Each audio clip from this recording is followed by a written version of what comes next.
Hello students, see this is top 10 questions, top 10 long questions of Odia optional. पिला माने 2023 examination पाई आइरु निश्चित भावे question आसीबो ए हिसाब रे फास्ट तुम एटा कंप्लीट कला परे नेक्स्ट अन्य क्वेश्चंस कंप्लीट करिया पाई चेष्टा करो ए हिसाब रे मु तुम सिलेक्शन दे देछि जेम टाइम रे तुम किछि मिस करबनी आ बाद अन्य जो लेसन तुमको टाइम थिबो से हिसाब रे गुटे एडिशनल क्वेश्चन देछि पिला माने पक्षाघातर सेटा भी टिके देखिदो तो फर्स्ट परशुराम भेट तापरे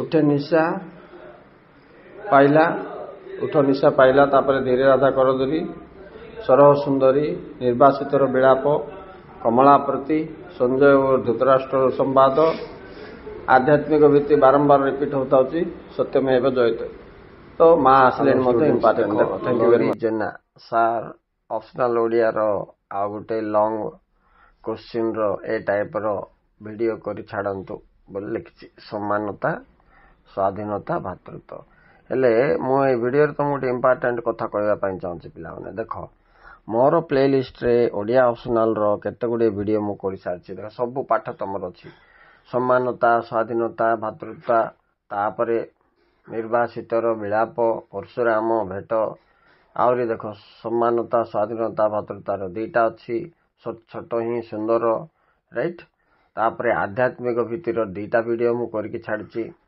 आ सुंदर भाव में बुझेछि पूरा तुमको पॉइंट वाइज कौन आग लिखिबो कौन तापर लिखिबो कौन तापर लिखिबो हेले कथा वस्तुर सारटा जेमती फूलमालर सूता भली आलोचिकी थिले सूता को धरले हमको सूत्र जणा पड़िबो से हिसाब रे मु तुमको ए मोर चैप्टर गुड़ाकर एक्सप्लेनेशन दे थाए केवल सार कथा कही न थाए राइटिंग ट्रिक मध्य मु एक्सप्लेन कर तेणुक मो वीडियो तुम बहुत इंपोर्टेंट पिला माने तो एबे परीक्षा आगर तुम याडे साइड न खोजी प्लेलिस्ट जाई जहाँ आवश्यक ता देखि पारिबो आउ केतरा देखो धीरे राधा कर धरी तापरे अलंकार जमक एटा मध्य करछि निर्वासितर विलाप दुईटा परशुराम भेटर मध्य आंसर अछि इठी लॉन्ग रे सब जाक पिला माने स्वाधीनता सम्मानता भातृत्वर बोधे तीनटा अच्छी थे आईला निर्वासितर विलाप तो तुमको गोटे जगार सब जाक मिल जाव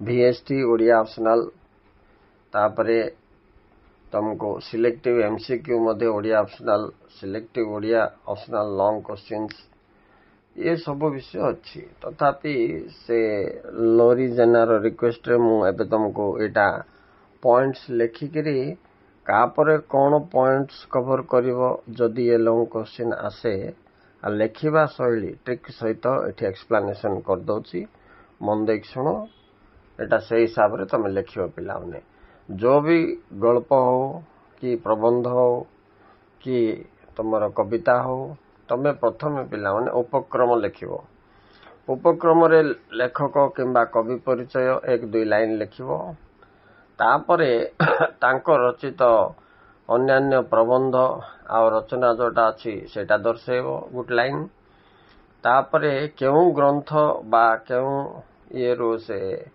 कविता किंबा प्रबंधटी आनीत सेटा दर्शेबो गुड लाइन लेखकों को लेखनी शैली 2 लाइन लिखिदबो आपरे जो पाठ तुम पढ़ुछ से पाठर विषय वस्तु बा मर्म बा मेसेज को आउ 2 लाइन करके लिखिकी नेक्स्ट पैराग्राफ चेंज कर दबो से चेंज कला परे लॉन्ग उत्तर क्वेश्चन को कैच करके क्वेश्चन रो भाव को नेकी तम उत्तर रो भाव प्रमाण करके सेट करिवो राइट तेन से हिसाब रे एक क्वेश्चन रो आंसर तुमको केमती लिखिबा पड़िबो को पॉइंट फास्ट लिखिबो को पॉइंट तापर लिखिबो पॉइंट वाइज मुझे सजै देछि पढुछि सुनो एक फरासी राष्ट्र विप्लव 1789 रे हिथिला सिठी गुटे स्लोगान थिला सम्मानता स्वाधीनता भातृत्वर विचार ये फ्रांस रिवोल्यूशन 1789 रो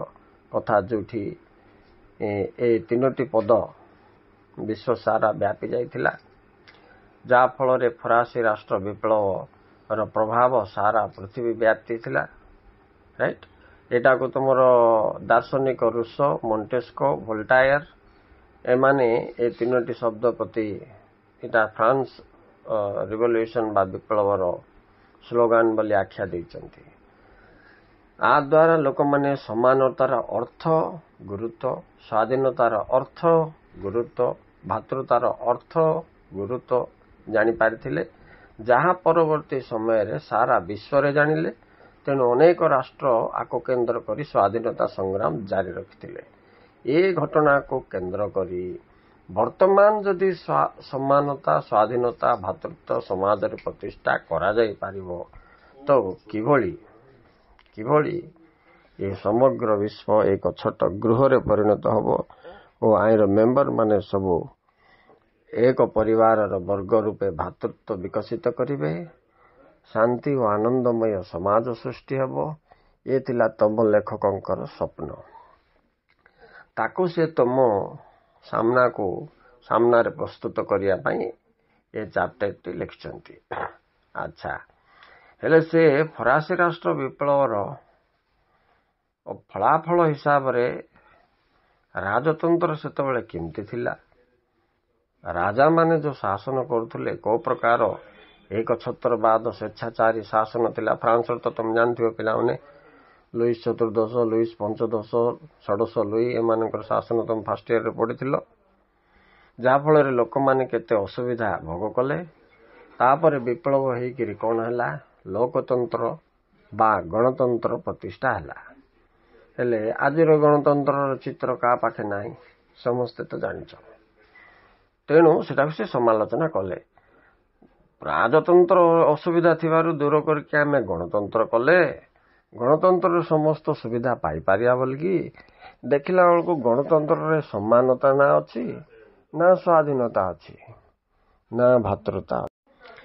ସ୍ୱାଧୀନତା କେବଳ ଏକ ପ୍ରଲୋଭନ ହିସାବରେ ରହିଯାଇଛି, ଆଉ ଭାତୃତ୍ୱ ଏଠାରେ ମରୁଭୂମିର ମରୀଚିକା ପରି ସ୍ୱପ୍ନ। ସମାନତା ତ ପ୍ରକୃତିରୁ ହିଁ ଭିନ୍ନ ଭିନ୍ନ ମନୁଷ୍ୟ, ଭିନ୍ନ ଭିନ୍ନ ପ୍ରାଣୀ, ଭିନ୍ନ ଭିନ୍ନ ଆଚାର ବ୍ୟବହାର, ସମାନତା ଏଠି ପ୍ରତିଷ୍ଠା କରିବା ଗଣତନ୍ତ୍ର ରାଷ୍ଟ୍ରରେ ମଧ୍ୟ ସମ୍ଭବ ନୁହେଁ, ହେଇପାରୁନି ବୋଲି ସେ ଦର୍ଶାଇଛନ୍ତି। ତେବେ ଏଡେ ବଡ଼ ଫ୍ରାନ୍ସ ବିପ୍ଳବର ବଳିଦାନର ମୂଲ୍ୟ ଆମେ ସଂଗ୍ରହ କରିପାରୁନେ। ଓକେ ଷ୍ଟୁଡେଣ୍ଟସ୍, ଏ ଥିଲା ତମର ସ୍ୱାଧୀନତା, ସ୍ୱତନ୍ତ୍ରତା, ଭାତୃତ୍ୱର ବିଷୟବସ୍ତୁ। Thank you very much for watching. Thank you very much. Please like and subscribe and tell to your friends to subscribe so that I will be happy.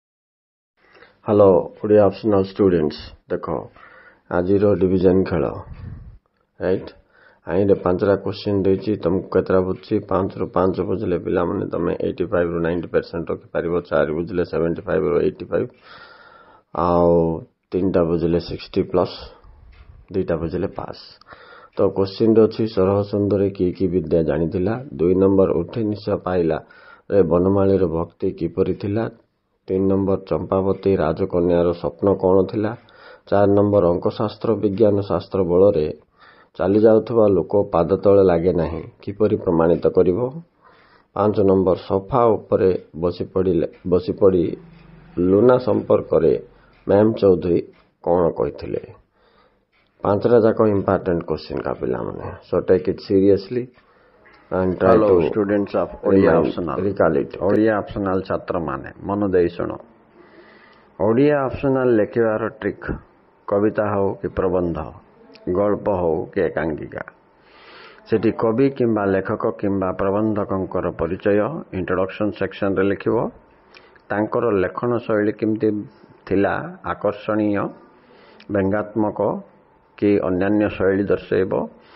ତାଙ୍କେ ଲେଖିଥିବା ଅନ୍ୟାନ୍ୟ ରଚନା ତଥା ପୁସ୍ତକ ଗୁଡ଼ିକ ଗୋଟେ ଲାଇନ୍ ଲେଖିବ। ତାପରେ ପଠିତ ପ୍ରବନ୍ଧ ବା କବିତା ବା ଗଳ୍ପର ମର୍ମ କ'ଣ 2 ଲାଇନ୍ ଲେଖିବ, ଇଣ୍ଟ୍ରୋଡକ୍ସନ୍ କ୍ଲୋଜ୍। ତାପରେ ପିଲାମାନେ ପାଠର ବିଷୟବସ୍ତୁ, ମୁଁ ଗୋଟେ ଉଦାହରଣ ନେଉଛି, ସତ୍ୟମେବ ଜୟତି। ଏ ଯେଉଁ ପାଠ ଗୋବିନ୍ଦ ତ୍ରିପାଠୀ ନା କ'ଣ କିଏ ଲେଖିଛନ୍ତି, ଆଇରେ ତମେ କ'ଣ କରିବ, ବ୍ରିଫ୍ ନୋଟ୍ସ। ଏବେ ଯେଉଁଟା ବି ପଢ଼ିବ, ଏବେ ଶନିବାର ସୋମବାରଠୁ ତମେ ତ ରବି ସୋମ ମଙ୍ଗଳ ଏ 3 ଦିନ ତ ତମେ ମଷ୍ଟ ଓଡ଼ିଆ ଅପସନାଲ ହିଁ ପଢ଼ିବାକୁ ପଡ଼ିବ।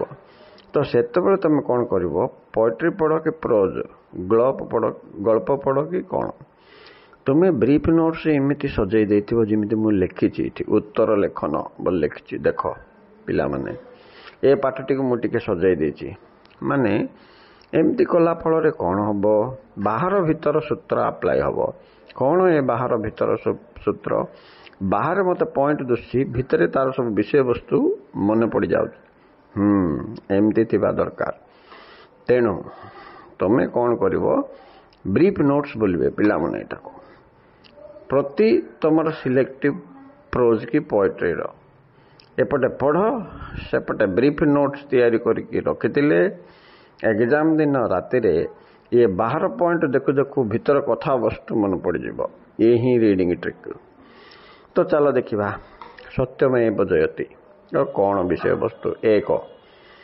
प्राचीन समाज रे सत्यमेव जयति किभଳି थिला तो पिला माने प्राचीन समाज प्राचीन संस्कृति रे मनुष्य माने सरल और संतुलित जीवन यापन करथुले निर्मल हृदय सच्छल विचार थिबा जगु से समय रे सत्यमेव जयति शब्द गुड़ी को सतरे निज जीवन रे प्रयोग करुथुले आओ सत्य जुग बोलिकी तेणु से जुग को कहा जाइथिला तुमको मन अच्छे सत्य जुग एबे जदि आमे कली जुग को बाहर आइबा पिला माने सेकेंड पॉइंट आधुनिक समाज रे सत्यमेव जयति किमती अछि बोले मिथ्यामेव जयति हे जाइछि मिथ्यामेव जयति बोले बुझी पारलो सामाजिक हो कि राजनैतिक अर्थनैतिक हो कि सांस्कृतिक सबु क्षेत्र रे ऊपर को सत्यमेव जयति भितरे मिथ्यामेव जयति चलछि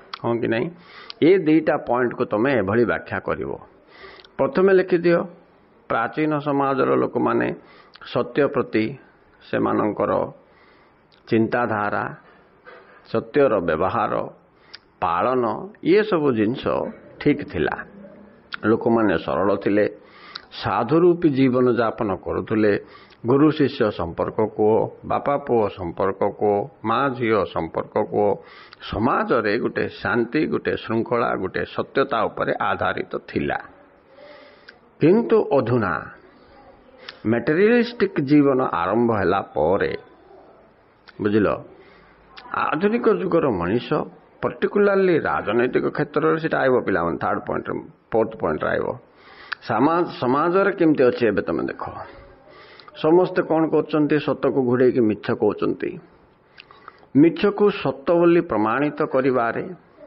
माहिर अछंती बोली गोविंद त्रिपाठी दर्शाई राइट किंतु गोटे दिन आसीबो सत्य ही जितिबो ए कथा आमे महाभारत रे मध्ये देखिछे पिला माने और महाभारत रो गोटे कौरव थिला गोटे पांडव थिला नै कि ये कौरव गोष्ठी मिथ्या मिथ्या को केजन समर्थन कले आ पांडव श्रीकृष्णंकर ग्रुप ये थिला कोन सत्य सत्य को केजन समर्थन कले शेष रे कोन हला पिला माने सत्यर जय हला ना नहीं मिथ्यार हार हला ना नहीं या ही हबो जुग जोटा होना काहे सत्य जुग कि कली जुग प्राचीन जुग कि आधुनिक जुग नो मैटर्स बोली से कहिछि के गोविंद त्रिपाठी बर लेखक अच्छा आज लोक मानकर विषय जदि आमे देखिबा सत्य को मिथ्या मिथ्या को सत्य थर्ड पॉइंट देखो किपरि करचंती ना आज लोक माने बड़ चतुरतार सहित मिथ्या को सत्यर आख्या दउचंती सत्य को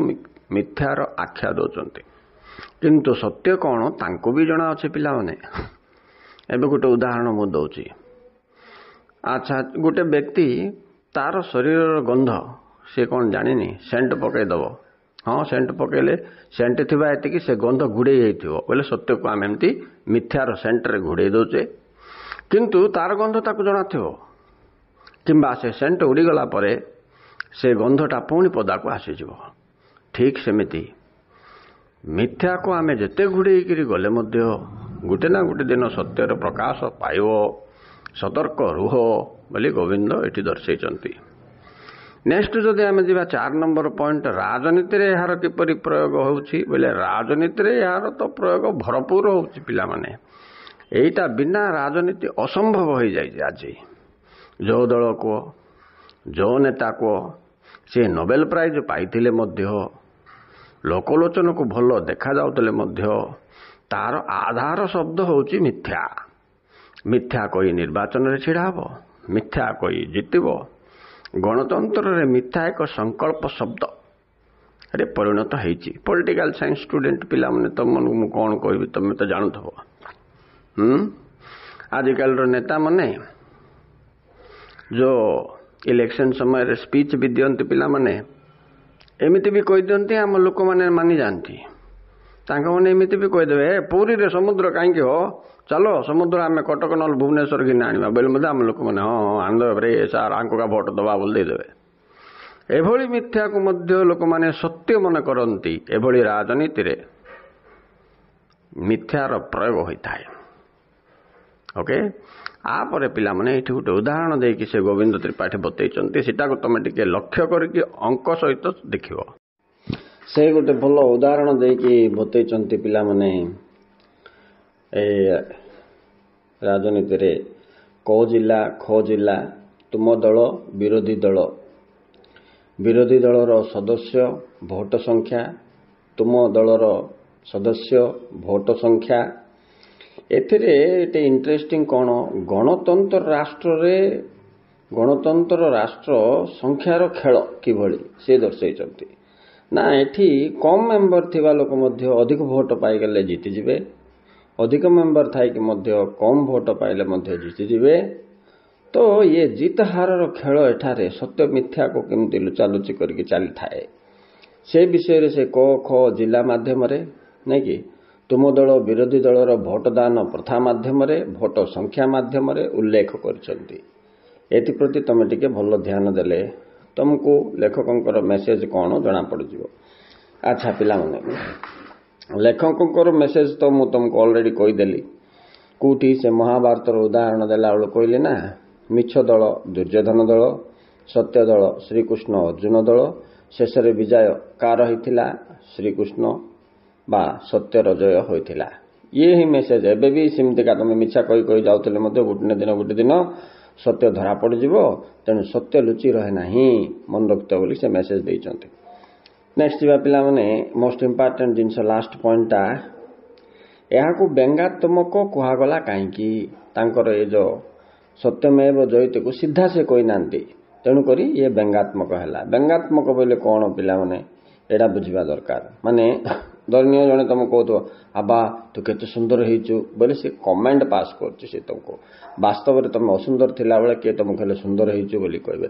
ବାସ୍ତବରେ ତମେ ଗଧ ଥିଲାବେଳକୁ ଆବା କେତେ ବଢ଼ିଆ ଉତ୍ତର ଦେଉଛି, ଏ ଇଣ୍ଟେଲିଜେଣ୍ଟ ପିଲା ବୋଲୁଥିବେ। ତ ସିଏ ଯେଉଁ ଇଣ୍ଟେଲିଜେଣ୍ଟ ଶବ୍ଦ ପ୍ରୟୋଗ କଲା, ତାର ବ୍ୟଙ୍ଗାତ୍ମକ କ'ଣ, ଯେ ସେ ବାସ୍ତବରେ ଭିତରେ କହୁଛି କ'ଣ ବୋଲିକି, ଉପରକୁ କହୁଛି ତୁମେ ଇଣ୍ଟେଲିଜେଣ୍ଟ ବୋଲିକି, ଭିତରେ କହୁଛି ଏ ନମ୍ବର 1 ଭକୁଆଟାରେ ବୋଲିକି। ଏଇଟା ହେଉଛି ବ୍ୟଙ୍ଗାତ୍ମକ, ମାନେ ବିରୋଧାଭାସ ଚିନ୍ତାଧାରା। କହୁଥିବ ଗୋଟେ, ଭାବନା ଆଉ ଗୋଟେ ଥିବ, ରାଇଟ୍। ଏଠାରେ ମଧ୍ୟ ସେମିତିକା ସତ୍ୟକୁ ମିଥ୍ୟା କରିବା, ମିଥ୍ୟାକୁ ସତ୍ୟ କରିବା ବୋଲେ ବିପରୀତାଭାସରେ ଯାଉଛି, ତେଣୁ ଆକୁ ବ୍ୟଙ୍ଗାତ୍ମକ କୁହାଯାଉଛି। ବୋଲିବା ଜିନିଷକୁ ରାଜନୀତିର ଉଦାହରଣ ଦେଇକି ଆଧୁନିକ ଯୁଗ ସତ୍ୟକୁ କିଭଳି ପ୍ରୟୋଗ କରୁଛି ତାର ଜୀବନରେ। ମିଛ କହିଲେ ମହାପାପ, ସତ୍ୟ କହିଲେ ଜଗନ୍ନାଥ, ଏସବୁ ଡାଇଲେକ୍ଟ ଯାକ ସତରେ ଆପ୍ଲାଏ ହେଉଛି କି ଉଲ୍ଟା ଆପ୍ଲାଏ ହେଉଛି ବୋଲିବାଟା ହେଉଛି ବ୍ୟଙ୍ଗାତ୍ମକ। ଏଟାକୁ ଭଲ ବୁଝିକି ପିଲାମାନେ କନକ୍ଲୁଜନ୍ ଲେଖିବ, ରାଇଟ୍। ତ ଏଭଳି ଭାବରେ ସତ୍ୟମେବ ଜୟତେର ସାରବସ୍ତୁକୁ ତମେ ମୁଁ କଲା ଭଳିଆ ଏମିତି ପଏଣ୍ଟ କରିଦେଇଥିବ ପିଲାମାନେ, ବ୍ରିଫ୍ ନୋଟ୍ସ। ବୋଲେ ତମେ ବାହାରେ ଏ ପଏଣ୍ଟ 1 ନମ୍ବର ଦେଖିଲ, ହଁ ପ୍ରାଚୀନ ସମାଜରେ ସତ୍ୟମେବ ଜୟତେର କିପରି ଥିଲା ବୋଇଲା ତମ ଭିତରେ ସବୁ ଯାକ ମନେ ପଡ଼ିଯିବ। ଋଷି ମୁନି, ଅତୀତର ସରଳ ଜୀବନଯାପନ, ସତ୍ୟର ଆବରଣ କେମିତି ଥିଲା, ଇତ୍ୟାଦି ଇତ୍ୟାଦି। ସେମିତି ଭିତର ବାହାର ସୂତ୍ର ତମେ ଆପ୍ଲାଏ କରିବାର ଅଛି ପରୀକ୍ଷା ପୂର୍ବରୁ, ହେଲା। ତ ସେଇ ହିସାବରେ ତମେ ହେଡଲାଇନ୍ସ ଯାକ ଏମିତି ତିଆରି କରି ରଖିଥିଲେ ପରୀକ୍ଷା ଆଗ ଦିନ ରାତିରେ, ହେଡଲାଇନ୍ ଆଡ଼େ ଆଖି ବୁଲେଇ ଦେଲେ ଭିତର ସାର ମର୍ମ ତମକୁ ଜଣାପଡ଼ିଯାଉଥିବ। ତମର ପିଲାମାନେ ଆଉ ପରୀକ୍ଷାରେ ପେନ୍ ଅଟକିବ ନାହିଁ, ତମେ ଆରାମସେ ଲେଖି ଲେଖି ପଳେଇବ, ଆଉ ଆକାଶକୁ ଅନେଇବାକୁ ଦରକାର ନାହିଁ ଭାବିବା ପାଇଁ ବୋଲିକି। ଏତିକି କରିନଥିବ, ଖାଲି ମନ ଇଚ୍ଛା ସାର କଥା ପଢ଼ି ଦେଇଥିବ, ପଏଣ୍ଟ କରିନଥିବ, କାପରେ କ'ଣ ଆସୁଛି କାପରେ କ'ଣ ଆସୁଛି ପ୍ଲାନିଂ କରିନଥିବ ବୋଲେ ଲେଖିଲା ବେଳକୁ ଅସୁବିଧା ହେବ ପିଲାମାନେ। ସୋ ବି କେୟାରଫୁଲ୍। ମୁଁ କାହିଁକି କହୁଛି, ମୁଁ ପୁରା ଗାଇଡେନ୍ସ ଦେଉଛି ତମକୁ, ମୋତେ ଜଣାଅଛି ଅନୁଭବ ପିଲାମାନଙ୍କର ଲେଖନୀ ଶୈଳୀ ଉପରେ। Okay students, thank you very much for watching. Next ମୁଁ ଅନ୍ୟ ବିଷୟ ମଧ୍ୟ ଓଡ଼ିଆ ଅପସନାଲର କଭର କରିବି ପିଲାମାନେ। ବାଏ। ହ୍ୟାଲୋ ଷ୍ଟୁଡେଣ୍ଟସ୍, ଦେଖ ଏଇଟା ଓଡ଼ିଆ ଅପସନାଲର ଡିଭିଜନ ଖେଳ। 5ଟା କ୍ୱେଶ୍ଚିନ୍ ତୁମକୁ ମୁଁ ଏଠି ଦେଉଛି ପିଲାମାନେ। କ୍ୱେଶ୍ଚିନ୍ ନମ୍ବର 1, ଗଳେ ହିମାଳୟ ଉଛଳେ ସାଗର ବିନ୍ଧେଲସେ, ଏହା କେଉଁ ପ୍ରସଙ୍ଗରେ କୁହାଯାଇଛି? 2 ନମ୍ବର, ଆଧୁନିକ ଅର୍ଥନୀତିରେ ଉଚ୍ଚ ମାନର ଜୀବନ କାହାକୁ କୁହାଯାଏ? 3 ନମ୍ବର, ଜୀବନ ପ୍ରବାହ ସମ୍ପର୍କରେ ଦୁର୍ଯ୍ୟୋଧନ ବାବୁଙ୍କର ଧାରଣା କ'ଣ ଥିଲା? 4 ନମ୍ବର, ବ୍ୟତିରେକ ଅଳଙ୍କାରର ସଂଜ୍ଞା ଓ ସ୍ୱରୂପ ଲେଖ। 5 ନମ୍ବର, ଓଡ଼ିଆ ସାହିତ୍ୟରେ ପଞ୍ଚସଖା ଯୁଗର ବୈଶିଷ୍ଟ୍ୟ ଉଲ୍ଲେଖ କର। ପିଲାମାନେ 5ରୁ 5 ବୁଝିଲା ବେଳେ 90% ପାଖାପାଖି ରହିବ। 4 ବୁଝିଲା ବେଳେ 70+, 3 ବୁଝିଲା ବେଳେ 55ରୁ 60, 2 ବୁଝିଲା ବେଳେ 30ରୁ 40% ତୁମର ମାର୍କ ରହିବ। Okay students, thank you very much and ଯୋଡ଼ି ହେଇଯାଇଥିବ MGM ସହିତ ନୂଆ ଖେଳ ପାଇଁ। ହ୍ୟାଲୋ ଷ୍ଟୁଡେଣ୍ଟସ୍, ଦେଖ ଏଇଟା ଓଡ଼ିଆ ଅପସନାଲର 5ଟା question division game 3 marks. Try your luck. ବୁଝୁଛି ନା ନାହିଁ କେଉଁ ଚାପ୍ଟରରୁ ଆସିଛି ଦେଖ। କ୍ୱେଶ୍ଚିନ୍ ନମ୍ବର 1, ପରଶୁରାମଙ୍କର ଧ୍ୟାନ ଭାଙ୍ଗିବାର କାରଣ କ'ଣ ଥିଲା? କ୍ୱେଶ୍ଚିନ୍ ନମ୍ବର 2, ଅବଳା ମାତ୍ରକେ ଏତେ ଦାଉ ସହିବ ତାତ୍ପର୍ଯ୍ୟ କ'ଣ? ଲେଖ। 3 ନମ୍ବର, ଆପଣା କରିବେ ଆହତ ଆପଣଙ୍କୁ, କହିବାର ଉଦ୍ଦେଶ୍ୟ କ'ଣ? 4 ନମ୍ବର, ଏତେ ଜଖମ ହୋଇନଥାନ୍ତା ବୋଲି କିଏ କାହିଁକି କହିଛନ୍ତି? ନେକ୍ସଟ 5 ନମ୍ବର ମୋଷ୍ଟ ଇମ୍ପୋର୍ଟାଣ୍ଟ ପିଲାମାନେ, ଅର୍ଥ ଅଳଙ୍କାରର ଉପମା ଓ ରୂପକ ଦର୍ଶାଅ। ଉଦାହରଣ ସହିତ ତାର ଖଣ୍ଡ ପଦ୍ୟାଂଶ ଗୁଡ଼ିକ ମଧ୍ୟ ଉଦାହରଣ ଭଳିଆ ଲେଖିକି ଏକ୍ସପ୍ଲେନ୍ କରିବାର ଅଛି।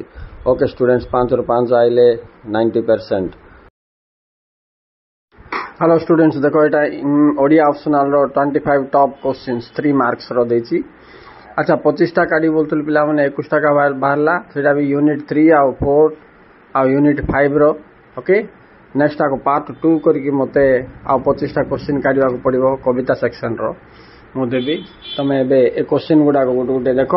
ଆଜି ଦେବାଟା ପିଲାମାନେ ଆଜି ସରେଇ ଦିଅ। ନେକ୍ସଟ ପାର୍ଟ 2 ଦେଲା ପରେ ପାର୍ଟ 2 ସେଦିନ ସରେଇ ଦେବ। ବାକି ତୁମେ ଅନ୍ୟାନ୍ୟ ତୁମର ଯେମିତି ଷ୍ଟଡି ପ୍ଲାନ୍ କରୁଛ ସେ ପ୍ଲାନ୍ ହିସାବରେ ପଢ଼ିକି ଯିବ।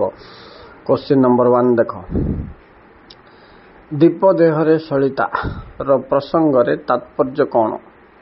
2, ସଭ୍ୟତାରେ ନନ୍ଦିଘୋଷ ପ୍ରସଙ୍ଗ କାହିଁକି କୁହାଯାଇଛି? 3, ବାଉଁଶ ରାଣୀ ପରି କାହାର ନାଚ କିପରି ଚାଲିଛି? This is very important. 4 number ବି ତୁମ ପାଇଁ ବହୁତ ଇମ୍ପୋର୍ଟାଣ୍ଟ। ଦେଖ ପିଲାମାନେ, ଭାଇନମ୍ ଗୋଲିସାଇ ଓ ଭାଇନମ୍ ଇପିକାସ କ'ଣ? ନେକ୍ସଟ ଯିବା 5 ନମ୍ବର ପିଲାମାନେ, ମେଲନ କଲିଆ କ'ଣ? ଭେରି ଇମ୍ପୋର୍ଟାଣ୍ଟ ଏଇଟା ବି। ମେଲନ କଲିଆ କ'ଣ? ଏହା କେଉଁ ପ୍ରସଙ୍ଗରେ କୁହାଯାଇଛି? ନେକ୍ସଟ, ବୃଦ୍ଧ ମାଙ୍କୁ ପିଲାମାନେ ପିକୁଲିଆର ୱୁମେନ୍ କାହିଁକି କହିଥିଲେ? ଏଇଟା ମା ଆସିଲେଣି ପାଠର ପିଲାମାନେ କ୍ୱେଶ୍ଚିନ୍ ତମେ ଶୁଣୁ ଏଇଟା ଅମୁକ ପାଠର ବୋଲି ଜାଣି ଦେଇ ପାରୁଥିବ। ଜାଣିଛ ନା ନାହିଁ ଦେଖୁଥ ତମେ। ନେକ୍ସଟ 7 ନମ୍ବର କହୁଛି, ମା ଆସିଲା ବେଳେ ଚୂଡ଼ାମଣିଙ୍କ ଘରର ପରିବେଶ କିପରି ଥିଲା?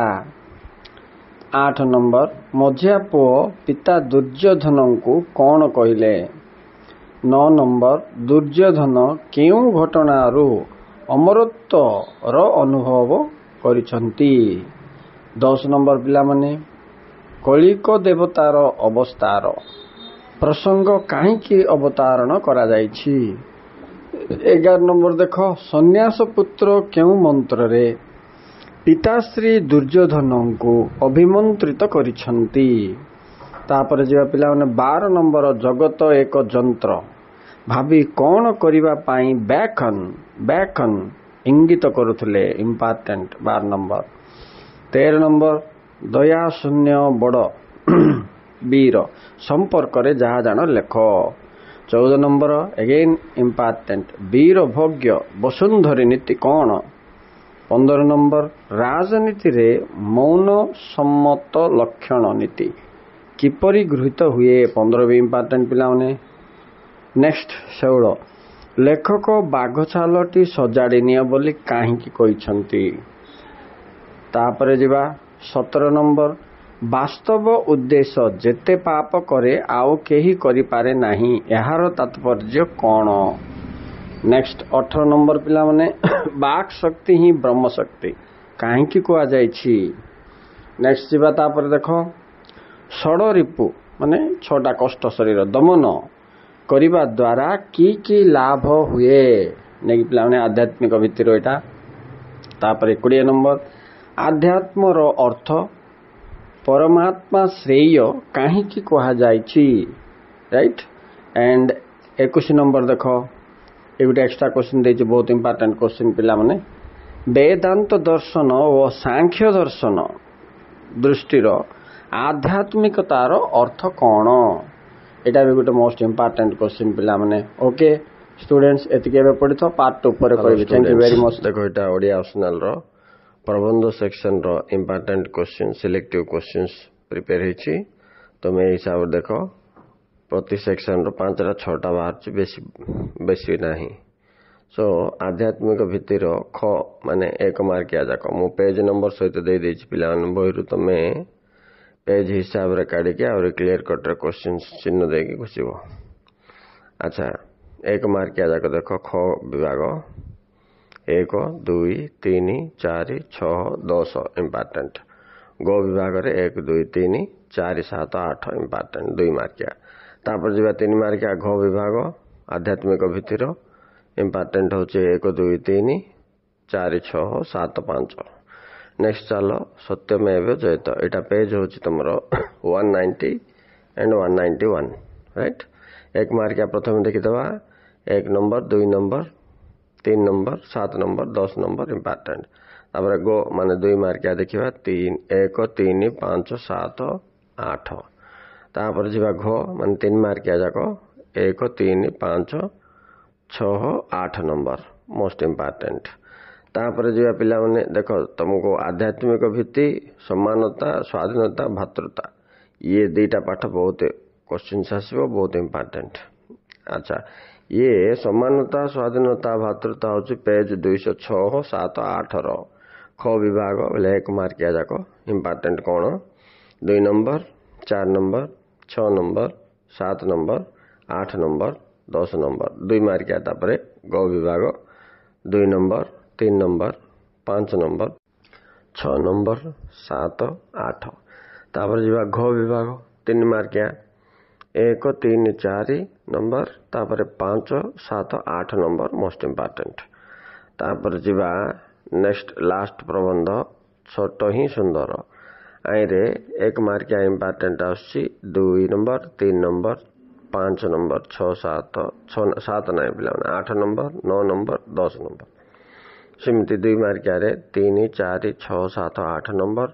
ଘ ମାନେ 3 ମାର୍କିଆରେ 1, 2, 3, 4, 5, 7 ନମ୍ବର ମୋଷ୍ଟ ଇମ୍ପୋର୍ଟାଣ୍ଟ। ପେଜ ହେଉଛି ପିଲାମାନେ 220ରୁ 222 ଦେଖିଦେବ। ଠିକ୍ ଅଛି। ଏଇ ହିସାବରେ ତୁମକୁ ଏଥିରେ ତ ଏଇ 4ଟା 5ଟା 6ଟା ଖଣ୍ଡେ ବାହାରୁଛି, ବହୁତ କମ୍। ତେଣୁ ତୁମେ ପ୍ରିପେୟାର ହେଇଯାଇଥାଅ ପିଲାମାନେ। ରାଇଟ୍। ଯେମିତିକି ତୁମେ 3 ମାର୍କର କ୍ୱେଶ୍ଚିନ୍ସ ପଢ଼ିଲେ ମଧ୍ୟ ଆଡ଼ଜଷ୍ଟ କରିକି ତାକୁ ଜଏଣ୍ଟ କରି ଲଙ୍ଗ୍ କ୍ୱେଶ୍ଚିନ୍ ଲେଖିବାର ଉପାୟ ଶିଖିତ। ଆଉ ପୂର୍ବରେ ଟିକେ କବି ପରିଚୟ, ତାଙ୍କର ଲେଖନୀ ଶୈଳୀ ଓ ଅନ୍ୟାନ୍ୟ ଲେଖନୀ ବିଷୟ ଲେଖିଦେଲା ପରେ ये 3 मार्किया क्वेश्चन सीरियल जदि तुम पढ़ुथिबो बोले मध्य जॉइंट करी लॉन्ग क्वेश्चन कर दे पारिबो, क्वेश्चन छाड़ी कि जेमते आइबनी से। Hello students, Odia optional 1, 2 and 3 marks रो इंपोर्टेंट क्वेश्चंस सिलेक्टिव करके पेज नंबर सहित देछि पिला माने। एटा प्राचीन कविता सेक्शन रो राइट। आपरे मु तुमको मध्यमकालीन तापरे प्रबंध और गल्पर मध्य 1, 2, 3 नंबर रो सिलेक्टिव क्वेश्चंस दे देबी। से हिसाब रे प्लानिंग करिवो। मु एग्जाम प्लान भी गोटे वीडियो करके छाड़बी, सेठी ओडिया ऑप्शनल स्टडी करिवार प्लान विषय रे कहबी। अच्छा पिला माने एठी देखो, परशुराम भेटर ख माने 1 नंबरिया 3, 4, 6, 7, 11, 17, 19, 20, 21, 22 ଆଉ 2 नंबर मार्क रो 3, 5, 6, 8, 9, 10 इम्पोर्टेंट। तापरे घ बोले 3 मार्किया 1, 2, 3, 5, 6, 7, 11 12 ଏତିକି ଇମ୍ପୋର୍ଟାଣ୍ଟ। ସେମିତିକା ସରହ ସୁନ୍ଦରର 1 ମାର୍କିଆ କ୍ୱେଶ୍ଚିନ୍ରେ 6 9 12 13 14 16 17 18 20 21 22 ନମ୍ବର ଇମ୍ପୋର୍ଟାଣ୍ଟ। ପେଜ୍ 41 42 43 ଦେଖିବ ଏଠି। ସେମିତି 2 ମାର୍କିଆରେ 2 10 13 14 18 19 21 23 24 2 ମାର୍କ ପାଇଁ ଇମ୍ପୋର୍ଟାଣ୍ଟ। ନେକ୍ସଟ 3 ମାର୍କ ପାଇଁ 1 2 4 5 6 9 10 13 15 ଇମ୍ପୋର୍ଟାଣ୍ଟ। ପେଜ୍ 41 42 43 ଯାଇକି ଦେଖ। ତାପରେ ଧୀରେ ରାଧା କର ଧରି ପେଜ୍ 56 57 58 ଦେଖ। ତାପରେ ତାଙ୍କୁ କିଏ ବୋଲାଇବ ଗୋର 77 76 78 ପେଜ୍ ଦେଖ। ଆଉ ଟେନିସି ପହିଲାର 64 65 ପେଜ୍ ଦେଖ। ଆଚ୍ଛା ପିଲାମାନେ, ମୁଁ ପ୍ରଥମ ପେଜ୍ରେ ନମ୍ବରିଂ ସହିତ ଦେଇଦେଇଛି, ତାର ସ୍କ୍ରିନଶଟ୍ ନେଇଯାଅ। କୋଉ ପାଠର କେତେ ନମ୍ବର ଜଣାପଡ଼ିଯିବ, ତାପରେ ପେଜ୍ ହିସାବରେ ତୁମେ ଦେଖିଦେବ। Okay students, thank you very much. Hello students, ଦେଖ ଇଚ୍ଛାଧୀନ ଓଡ଼ିଆ ଅପସନାଲର ସିଲେକ୍ଟିଭ କ୍ୱେଶ୍ଚିନ୍ସ ଆସିଗଲା। ଲଙ୍ଗ କ୍ୱେଶ୍ଚିନ୍ସ ପିଲାମାନେ, ମୋଷ୍ଟ ଇମ୍ପୋର୍ଟାଣ୍ଟ କ୍ୱେଶ୍ଚିନ୍ସ ହେଲା। ମୁଁ ତୁମକୁ 11ଟା କ୍ୱେଶ୍ଚିନ୍ ଦେଉଛି।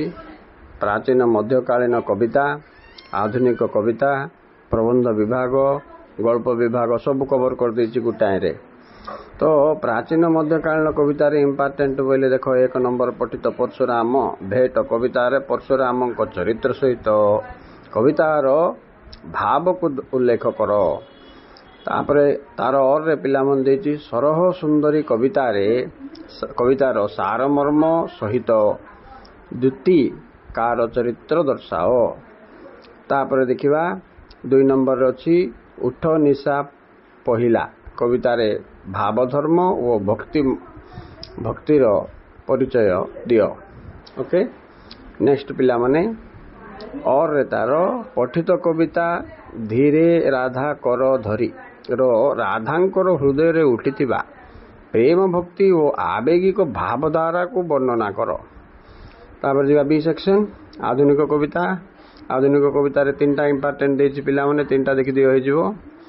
ନିର୍ବାସିତର ବିଳାପ କବିତାର ମୁଖ୍ୟ ଭାବଧାରାକୁ ବିଶ୍ଳେଷଣ କର। ଅର୍ରେ କମଳାପ୍ରତି କବିତାରେ ପଦ୍ମର ମହତ୍ତ୍ୱ ନିରୂପଣ କର। ଅର୍ରେ ସଞ୍ଜୟ ଓ ଧୃତରାଷ୍ଟ୍ର ସମ୍ବାଦ କବିତାର ସାରମର୍ମ ଦର୍ଶାଅ। ତାପରେ ଯିବା C ସେକ୍ସନ, ପ୍ରବନ୍ଧ ପିଲାମାନେ। ପ୍ରବନ୍ଧରେ ମାତ୍ର 2ଟା ଦେଇଛି, 2ଟା ଯାକ ଇମ୍ପୋର୍ଟାଣ୍ଟ, 2ଟାରୁ ଗୋଟେ ଆସିବ। ପଠିତ ଆଧ୍ୟାତ୍ମିକ ଭିତ୍ତି ପ୍ରବନ୍ଧରେ ପ୍ରାଚୀନ ଓ ଆଧ୍ୟାତ୍ମିକ ଦୃଷ୍ଟିକୋଣ ଦର୍ଶାଅ। ଅର୍ରେ ସତ୍ୟମେବ ଜୟତେ ଏକ ବ୍ୟଙ୍ଗାତ୍ମକ ଚିତ୍ର ବ୍ୟାଖ୍ୟା କର। ତାପରେ ଗଳ୍ପ ବିଭାଗ ଯିବା ପିଲାମାନେ। ଗଳ୍ପ ବିଭାଗରେ ପକ୍ଷଘାତ ଆଉ ମା ଆସିଲେଣି, ଏ 2ଟା ମୋଷ୍ଟ ଇମ୍ପୋର୍ଟାଣ୍ଟ। ଠିକ୍ ଅଛି, ତୁମକୁ ଆଉ ଗୋଟେ ଟେକ୍ନିକ୍ ମଧ୍ୟ ମୁଁ MIL ଓଡ଼ିଆରେ ଆଉ ଅପସନାଲ ଓଡ଼ିଆରେ ପଢ଼ିବାଟା କହିଛି ପିଲାମାନେ। ନା କ'ଣ ସେଇଟା ନା ସିଲେକ୍ସନ୍ ପ୍ୟାଟର୍ନ ହିସାବରେ 5ଟା ଯଦି ପ୍ରୋଜ୍ କି ପୋଏଟ୍ରି ଅଛି ବୋଲେ ତୁମେ ଉପର 3ଟା କିମ୍ବା ତଳେ 3ଟା ପଢ଼ିଦେଲେ ଗୋଟେ ମିଳିଯିବ। ସେମିତି 4ଟା ଅଛି ବୋଲେ ଆଇଦର ଉପର 2ଟା କିମ୍ବା ତଳର 2ଟା, ଯେଉଁଟା ତୁମକୁ ସହଜ ଲାଗୁଛି ପିଲାମାନେ ସେମିତି ବି ପଢ଼ିପାରିଲେ ତୁମେ ଗ୍ୟାରେଣ୍ଟି କ୍ୱେଶ୍ଚିନ୍ ଯାକ ପାଇଯିବ, ସେଠି ସନ୍ଦେହ ନାହିଁ। କାହିଁକି ନା ବିଗତ ବର୍ଷ ଯାକର କ୍ୱେଶ୍ଚିନ୍ ପେପର ମୁଁ ଦେଖୁଥିଲି, ଉପର ପଟରୁ ଗୋଟେ ଏବଂ ତଳ ଅଧା ଭାଗରୁ ଗୋଟେ, ଏହି ହିସାବରେ ସିଲେକ୍ସନ୍ ପ୍ୟାଟର୍ନ ହୋଇଥାଏ। ହେଲେ ଚରିତ୍ର ଚିତ୍ରଣ, ସାରମର୍ମ, ଆର ଭେଦ ଜାଣି ତୁମେ ଲେଖିବାକୁ ପଡ଼ିବ। ଓକେ ଷ୍ଟୁଡେଣ୍ଟସ୍, ନେକ୍ସଟ ଭିଡ଼ିଓରେ ମୁଁ ତୁମକୁ 2 ଆଉ 3 ମାର୍କର ସିଲେକ୍ସନ୍ କ୍ୱେଶ୍ଚିନ୍ ବ୍ୟାକରଣ ଦେଇଦେବି। Thank you very much.